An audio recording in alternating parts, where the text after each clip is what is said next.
Hello, Scholars Academy. I'm Logan Bagarosa. And I'm Jacob Gonzalez. Today we will be discussing pizza. I think pineapple on pizza is a bad combination, although I have never tried it. I think it would taste good because I have never tried it, and they say don't knock it till you try it. In my opinion, pineapple is good, but I do not think it goes together.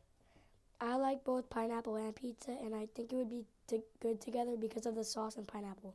Another reason I don't think it would be good is because the pineapple juice just gets on the pizza. Now let's talk about if you put pizza on pineapple. What is that? It's similar to pineapple on pizza, but the pizza is on the pineapple. I would not like it either because there's just way too much pineapple on it. Me neither, because I feel like all you would taste is pineapple and no sauce or cheese.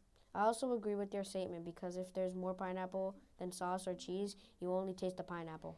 What's your favorite kind of pizza? Cheese pizza is my favorite. I like cheese pizza, but prefer pepperoni pizza. Pepperoni is my second favorite pizza. Do you like Hawaiian pizza? I have never tried it before. It's pizza with pineapple, red onion, bacon, and cheese. I would definitely like it because I like everything on it. I think there would be too many things going on and you will not taste the pizza. You might be right. What's your favorite side with pizza? Mine's garlic knots. Me too. I also like mozzarella sticks on mine with sauce. Yeah, I also like mozzarella sticks too. I personally like to put the mozzarella sticks on my pizza. I should try that. It sounds really good. Yeah, I like doing that. It tastes really good. Well, I guess this ends our conversation. I'm Logan Bagarosa. I'm Jacob Gonzalez. And we'll see you next time.